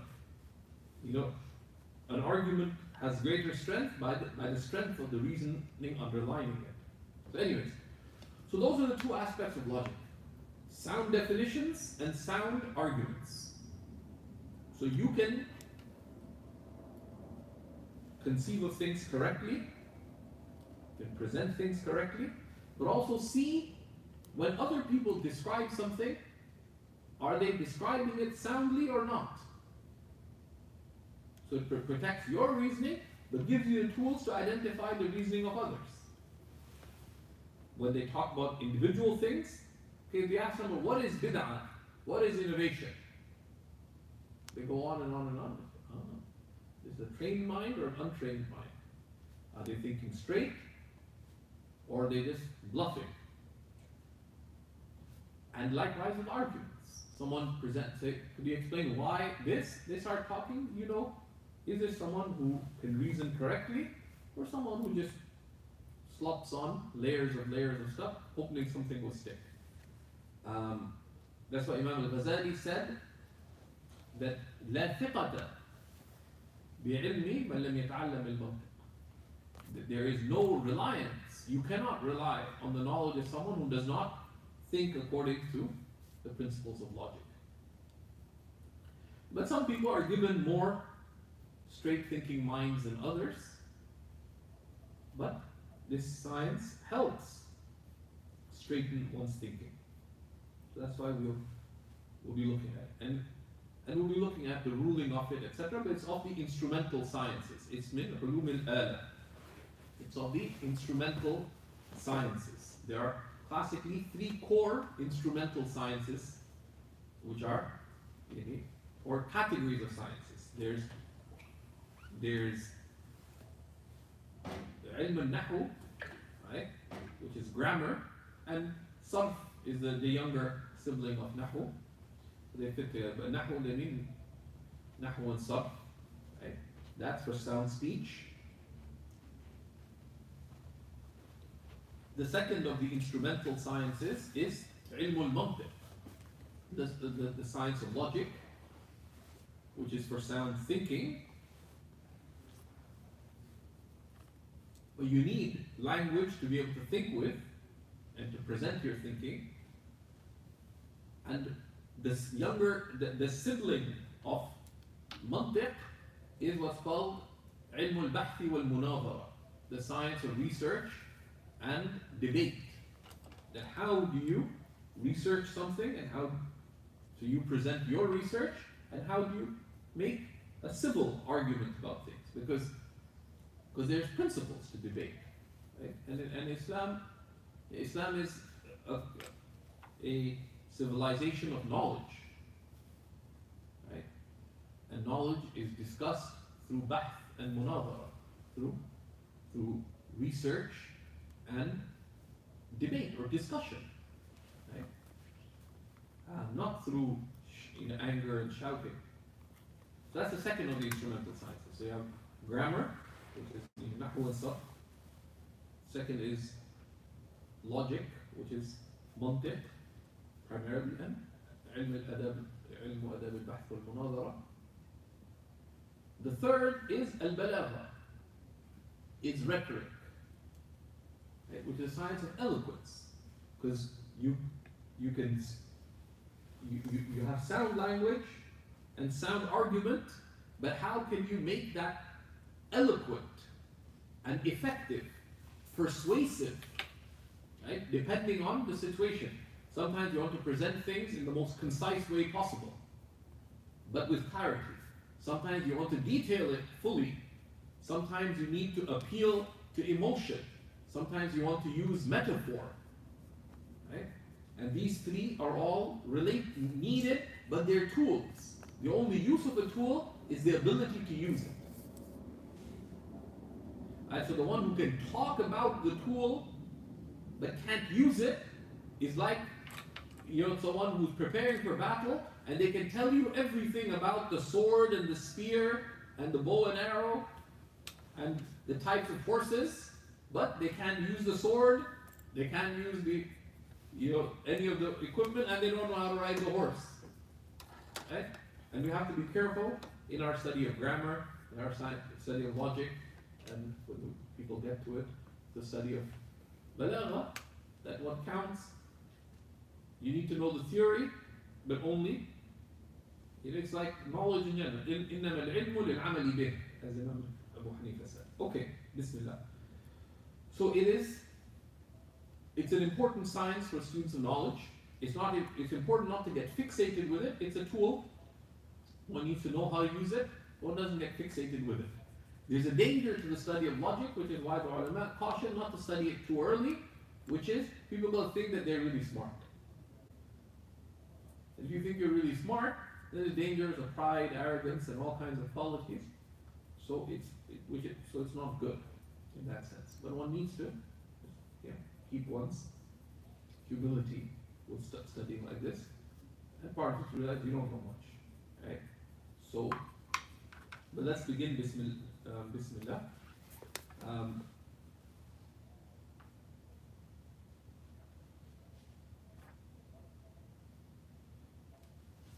So we begin with the commentator's introduction.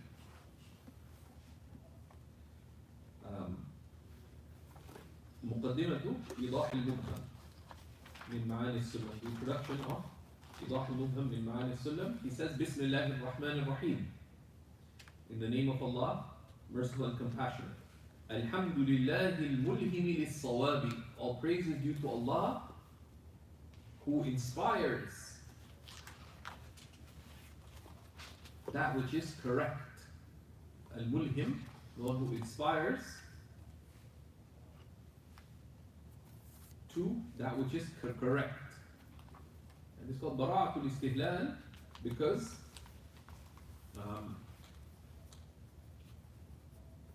what is the purpose of mantiq? Is الصواب في التفكير. It's soundness of thinking. Right? Al-mulhim, this is from alhama yulhimu, ilhaman. Al-alhama is to inspire the good, is to place good in the heart. Right? Ilham is inspiration. It is for meanings of good, meanings that are true, sound, and of goodness to be placed in the heart. Right? So, للصواب. Sawab, that which is true, which is that which corresponds to reality. Okay. والصلاة والسلام على سيدنا محمد الناطق بالحكمة, and peace and blessings and peace be upon our Master Muhammad, who spoke with wisdom, who affirmed all wisdom. الناطق بالحكمة, who spoke with al-hikmah, with all wisdom. Okay? And as-salam and salam will be explained when the commentator explains his poem, so we won't go into that. And he chose an-natiq bil-hikmah because Allah subhanahu wa ta'ala, because nutq has to do with speaking, but nutq is the uttering of the tongue, but nutq is also sound thinking, right? Which is why the human being is called al-hayawan al-natiq, the rational animal, because a natiq is the one who has a capacity to reason, and it is sound reasoning that is expressed in sound speech. And because Allah subhanahu wa ta'ala tells us in the Quran in Surah Al-Najm verse 3, وَمَا يَنْطِقُ عَنِ الْهَوَى, he does not utter of his mere whim. Okay? So, and using nutq, of course, and the science is called mantiq, because it is the science of sound thinking. Bil-hikmah, right? With wisdom. Right? And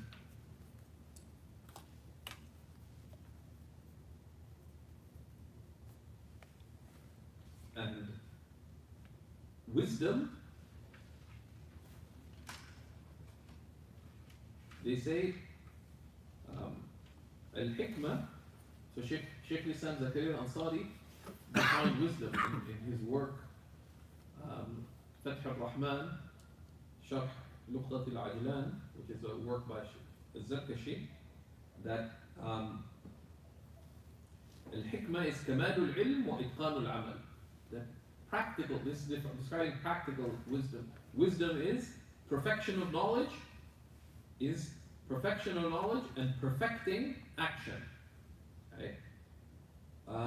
But wisdom is also a science. It's ilm al-hikmah, which is a science that looks at the realities of things.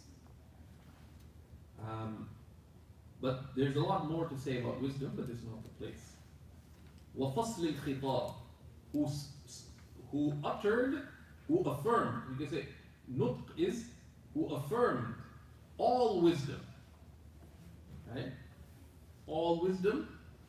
وَفَصْلِ الْخِطَابِ, and decisive address.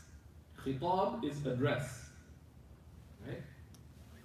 That's why an engagement proposal is called the khitbah, because you address an offer to marry to somebody. The sermon is called a khutbah, because you are addressing people by it. Right? But khitab is an address. Faslul khitab is that fasala is that which separates, the separating address. Now faslul khitab, it separates, yafsilu, they say bain al-haqqi wal-batil. He came with the separating address. In that sense you can call it the decisive address, because it distinguishes between truth and falsehood. Right? Right? But it is also because it's pointing to the fact that he ja'ad bil mu'jizati uyyidu takarruma, that being a prophet he was assisted with miracles, that what he said was divinely confirmed through his miracles. Faslul khitab, decisive speech, also because it's al-fasil. Qawluhu fasil, what he said was the final word on anything, because it was it was the most beneficial, wisest and truest of words. But they also said, وَفَصْلُ الْخِطَابِ, they also refer to, in language, أَمَّا بَعْدْ. When they say, أَمَّا بَعْدْ, it's called فَصْلُ الْخِطَابِ. Because it distinguishes between the opening statements and the maqsood. And it was from the... This is one of the rhetorical styles that the Arabs use. They disagree when exactly Amma Ba'd was first said. We'll look at that when we come to it. But the Prophet ﷺ used this style consistently. But that's the least encompassing. The least that it's true that he came with Fasl al-Khitab. Then he says, وَعَلَى آلِهِ, and upon his folk. Right? And al refers to those who are ascribed to someone. So it can refer to, in a specific sense, family, but in the broader sense, it refers to followers. And they say, في مقام المدح, في مقام الدعاء. Whenever you make dua, يقصد به أتباعه. What is meant? وعلى آله, it's his followers. Okay? ومقام الدعاء مقام التعميم, and the station of dua is a station of generalizing. Okay? وأصحابه الكرام, وأصحابه الكرام, and upon his noble companions. Okay? And because they're of the best of people, and the Prophet ﷺ said that Allah fi ashabi, be mindful of Allah, be mindful of Allah regarding my companions. Man ahabbahum fa bihubbi ahabbahum. Whoever loves them out of love for me. وَمَنْ أَبْغَضَهُمْ فَبِبُغْضِي أَبْغَضَهُم. And whoever hates them, it is out of my hatred that they hate them. Right? It means either that it is only because the Prophet ﷺ dislikes someone's state that Allah places dislike for their companions in their heart, or by hating the companions, it's as if you are hating the Prophet ﷺ. So don't do it. But also look at what usual dislike of the companions only arises out of some problem in either one's conduct or in one's approach to religion. Okay? And he says, وَالتَّابِعِينَ, and the noble ones, because Allah affirmed their rank in the Quran, and the Prophet ﷺ affirmed their rank in so many hadiths. وَالتَّابِعِينَ, and the followers. وَمَنْ تَبِعَهُمْ بِإِحْسَانٍ عَلَى الدَّوَامِ, and those who follow them in excellence, or with excellence, بِإِحْسَانٍ عَلى الدَّوَامِ, continually. Right? Okay? With excellence, meaning with excellence in following. Okay? So they do not leave their way of following the early generations. Okay? And Imam al-Ghazali, in his Kitab al-Ilm, has an amazing section that one would do well to review regularly. Many a scholar has encouraged their students to memorize those qualities and frequently to reflect, where am I with respect to those qualities, which is alamatu ulama al-akhirah, the signs of the scholars of the hereafter. Shaykh Nuh Keller summarized that from his teacher Shaykh Abdul Waqil al-Durubi in Sea Without Shore, and someone put that up on the Seeker's blog if you're feeling particularly lazy and don't want to look it up in Arabic. But the alamat ulama al-akhirah, that's a very important thing. So those who follow them with excellence. Okay? And this, of course, again, the ulama have a Quranic consciousness, so to speak, right? Because Allah subhanahu wa ta'ala refers to Allah being well pleased with وَالسَّابِقُونَ الْأَوَّلُونَ مِنَ الْمُهَاجِرِينَ وَالْأَنصَارِ وَالَّذِينَ اتَّبَعُوهُمْ بِإِحْسَانٍ. The early ones, the early and first ones of the Muhajirin and the Ansar, and these are the two categories of the companions. وَالَّذِينَ اتَّبَعُوهُمْ, and those who follow them in excellence. رَضِيَ اللَّهُ عَنْهُمْ, Allah is well pleased with them. وَرَضُوا عَنْهُ, and they are well pleased with him. Right?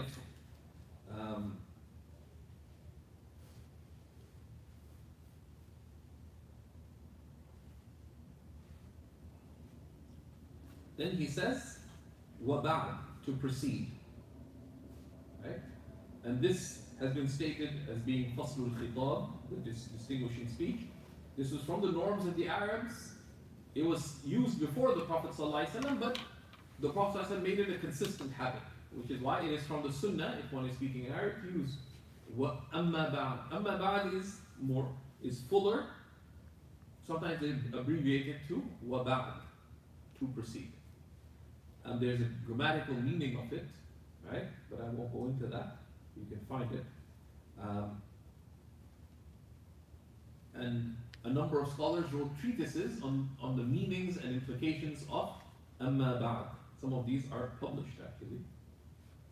But again, not something to read right now. Okay?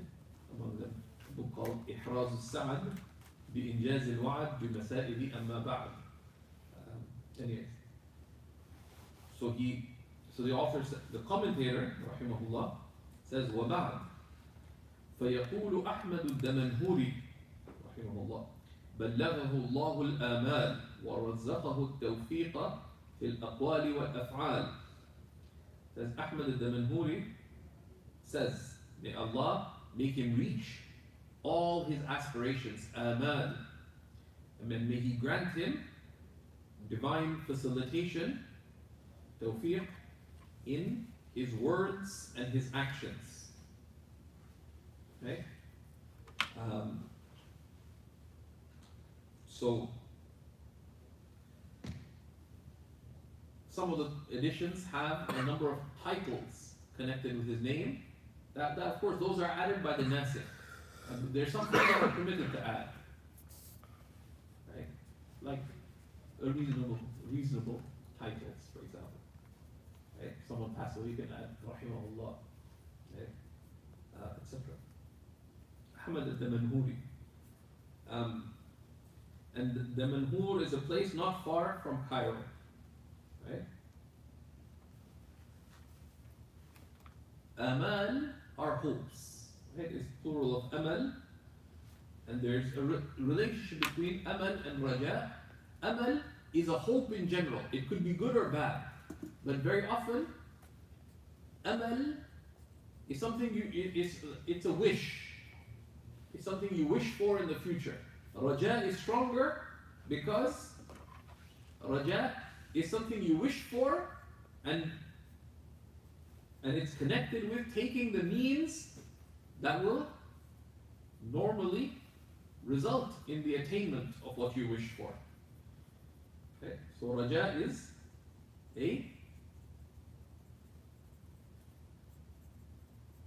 is hope, right? The hope, الرجاء ما قارنه العمل وإلا كان أمنية. Otherwise it is wishful thinking. It is أمنية. أمنية is negative. So raja is positive. Amal is neutral. It could be raja or it could be أمنية. أمنية is wishful thinking, where you want positive meanings, but you have no plan to take the means to it. That's false hopes. Okay? It's negative. Okay.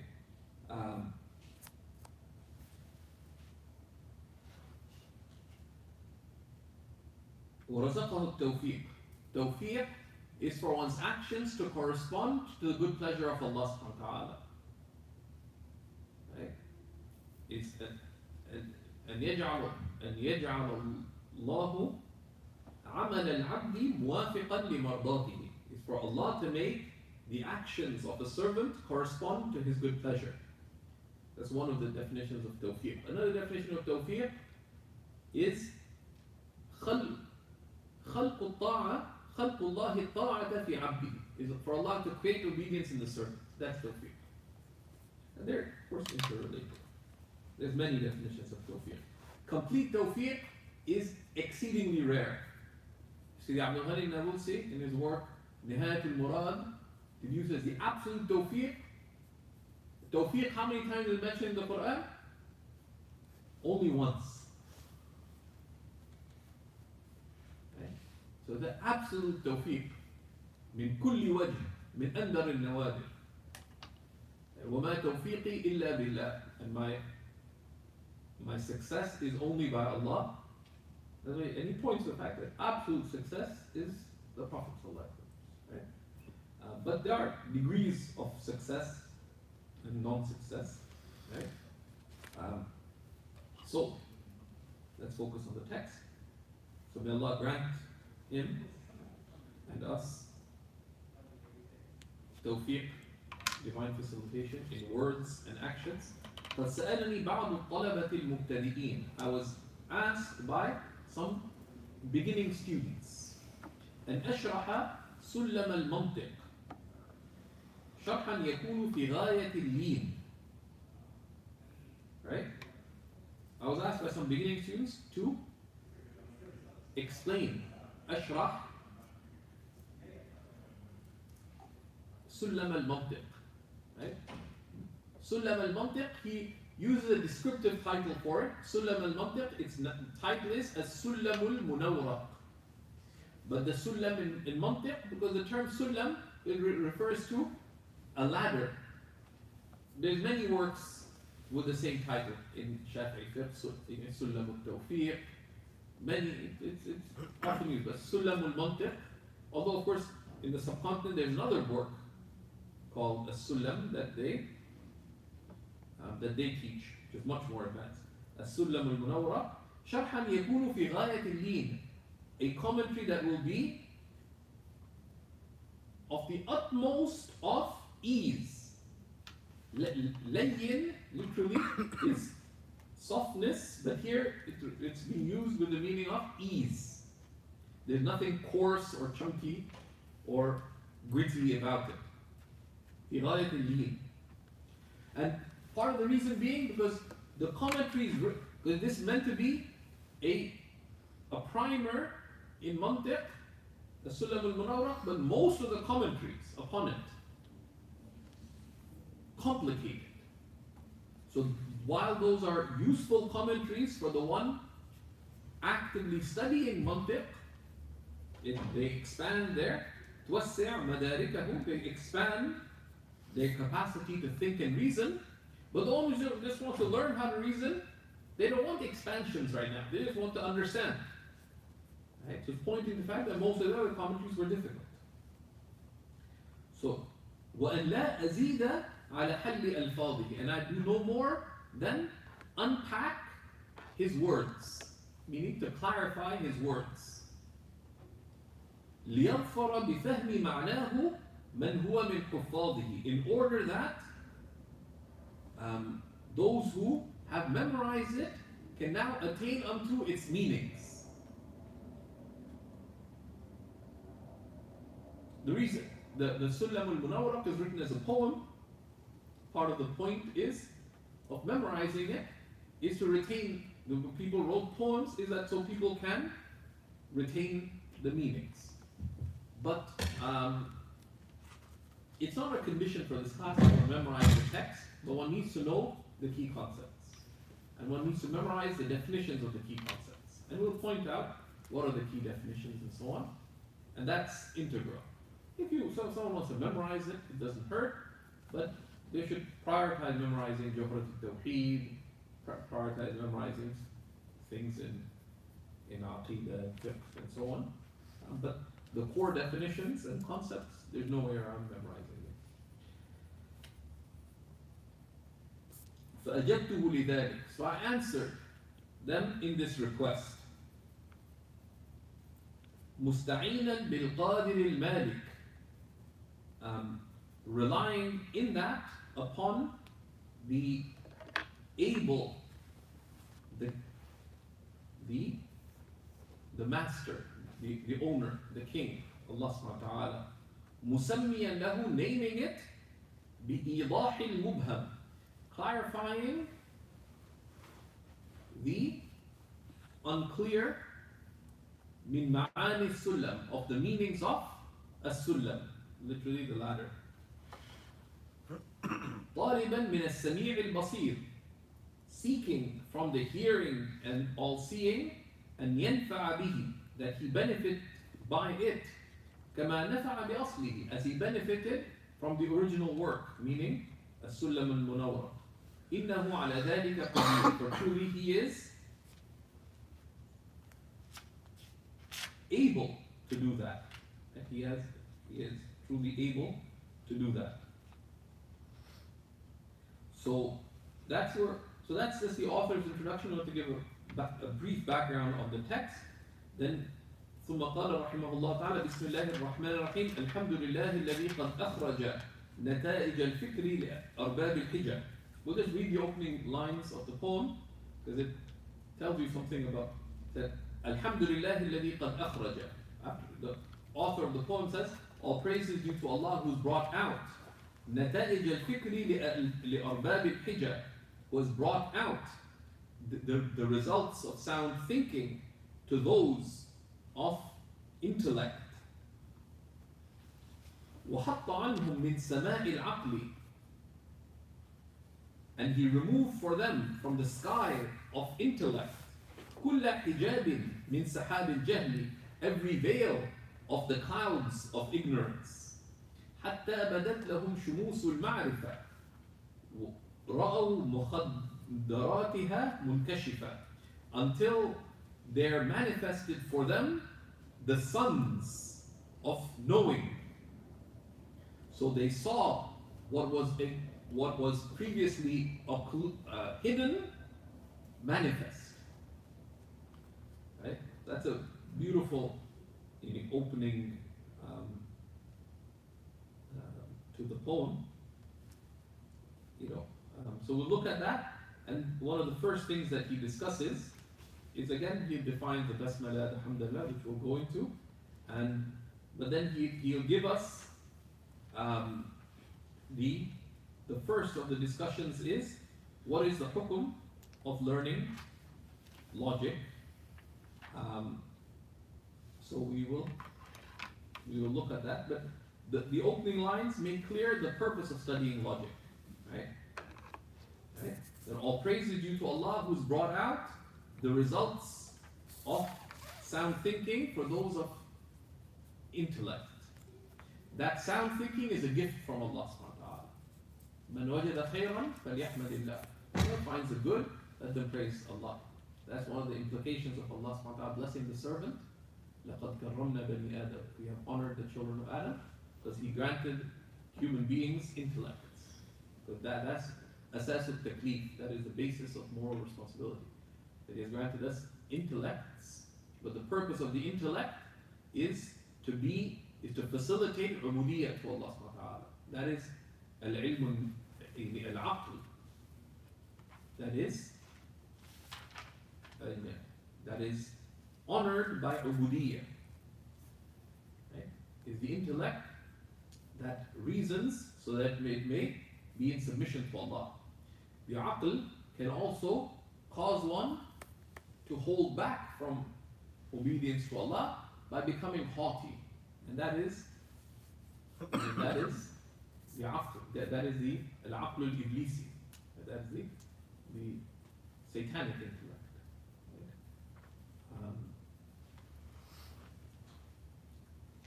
So his beginning points to that, right?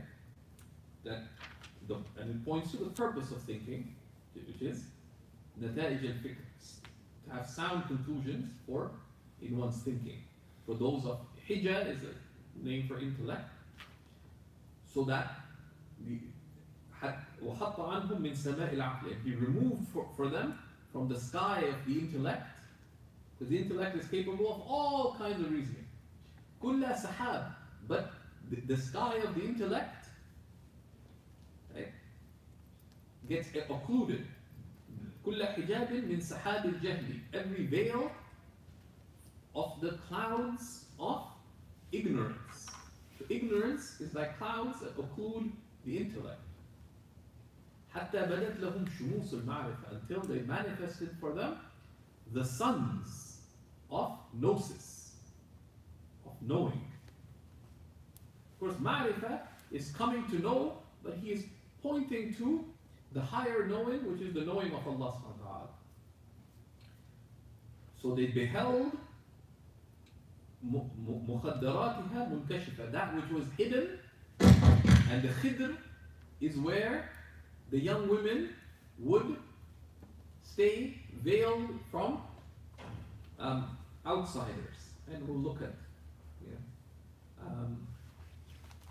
right, until its hidden meanings, the hidden meanings of thinking become clear. So even the most difficult meanings become clear by Allah subhanahu wa ta'ala and through the sound tools of thinking that Allah has placed for His creation. So this is called bara'atul istihlal. He begins in an eloquent way, expressive of the purpose of the science.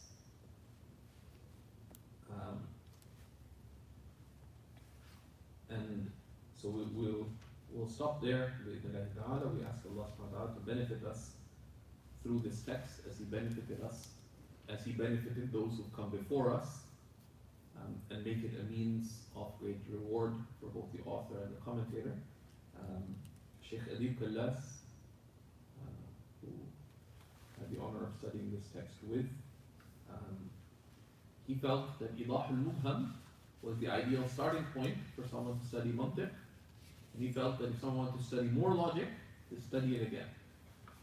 But practice applying it. Practice applying it.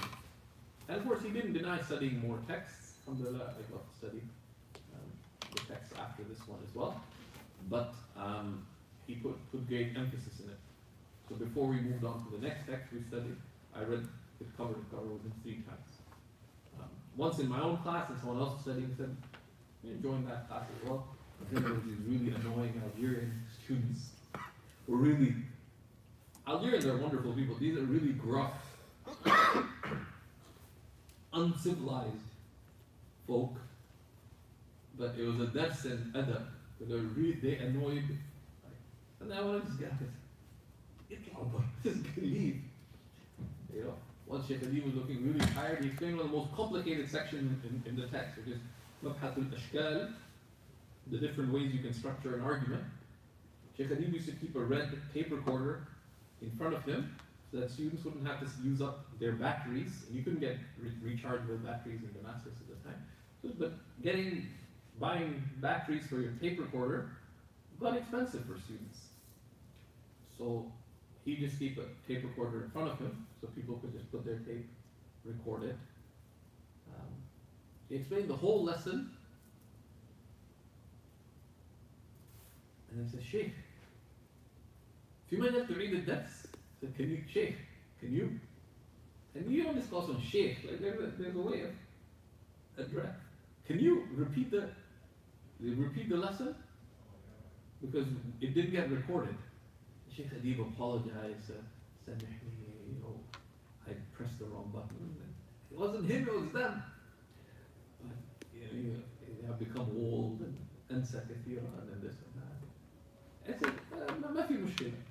Read it. So this isn't no problem, just repeat it. So he said, and asif jiddan, this and that. And then you say it's okay. And you repeated the whole lesson with the same enthusiasm as the first time he taught it.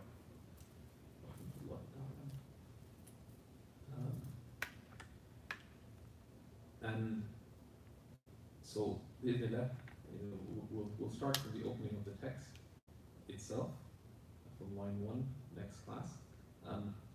Here, there's a useful comment, Hashi on it, that quotes Imam Nawawi from Al-Majmu'ah, that, just to close with these words, that الدعاء للعلماء مستحب في أول الدرس. It is recommended when one begins a class to make dua for the ulama. Okay, so, think back, for example, when we mention the scholar's name, we make dua for them.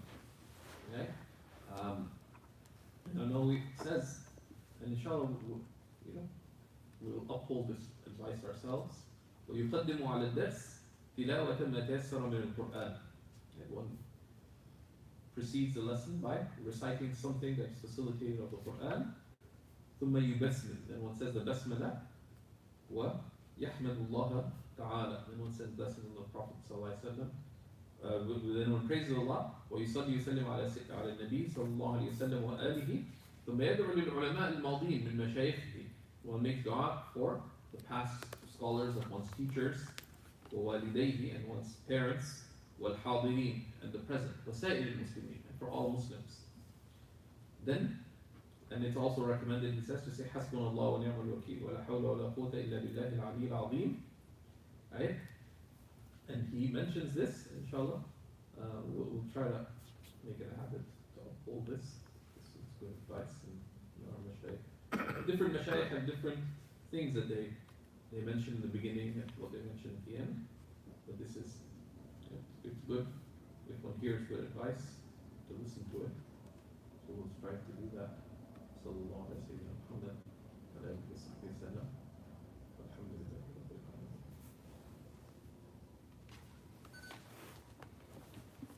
What can we do in preparation